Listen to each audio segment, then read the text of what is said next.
Alright, guys, welcome back to the segment. As usual, back again to let you know what's happening with our players. And last night it was a disappointing outing for Victor Osimhen and his Galatasaray side as they fell to Ajax in the Europa League. 2 goals to one final score. Osimhen actually got the consolation goal for Galatasaray in the 90 plus fourth minute after Bertrand Traore put Ajax in front in the 23rd minute, and then Fitz Jim scoring in the 58th minute. And at the end of the day, Osimhen had some really influential, uh, display on the night for Galatasaray, completing up to 9 shots, which is incredible. But again, they're going to walk away without, you know, any point from that one. But the table for them looks, really safe because they will now qualify to play the playoffs in the Europa League. But aside from that, Victor Osimhen has been really impressive this season in terms of chances created and big opportunities that he has worked on himself to present himself in big games. But at the end of the day, he tops the list of players who have missed the most big chances in the Europa League this season, with Osimhen having missed 16 big chances. It's not a very good record, of course, but it definitely shows that he's the kind of player that puts himself in space out there, allows himself the opportunity to actually be in good position to try and score. And then Sirius is in that list as well in second position with 8 big chances missed. And then to complete the top five, Alexander Lacazette, Brian Brobry, and Juninho for the top five. But at the end of the day, after that game, he came out to give us his opinion after that disappointment in the Ajax Amsterdam Arena. So he said in his words, first of all, I'm proud of the team. It was a disappointment for all of us. We need to say this as well, that it was also disappointment for fans who came here. Well, of course, we played against a team that's well polished, a very good team. So this is what he said. Again, they qualified already to play the playoffs, and then for Ajax, we actually have the likes of Chuba Akpom make an appearance for that game, but he actually had to come in from the bench to play. Actually started the game, sorry, played for 78 minutes, completed 3 shots, but no goal for that one.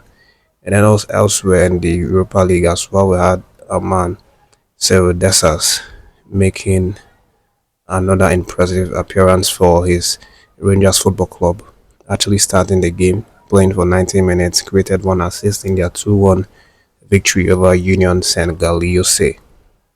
That has completed 3 shots, which is really nice for the man. And then that assist was really, really vital to help them get the victory, for that one.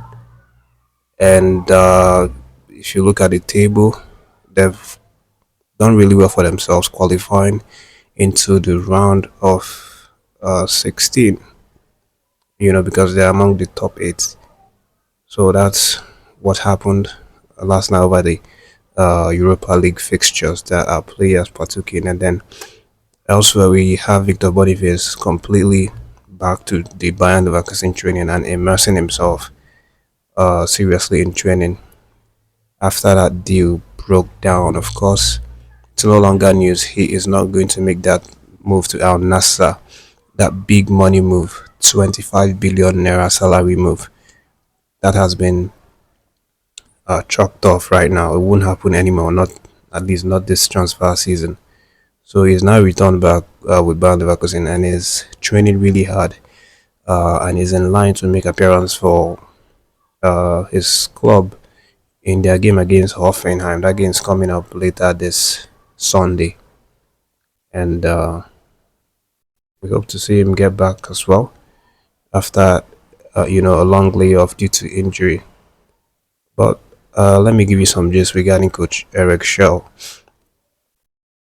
Apparently, he's going to come to Nigeria very soon. The report is that from next week, we expect Coach Eric Shell to uh, enter Nigeria and then meet with NFF's officials and talk about what he's actually been doing, in terms of readiness and preparing himself and preparing his staff for the Super Eagles head coach job. Of course, last week he was on duty for the Super representing Nigerian Super Eagles when he traveled to Morocco with a list of other NFF's top officials to observe the African Cup of Nations 2025 draw.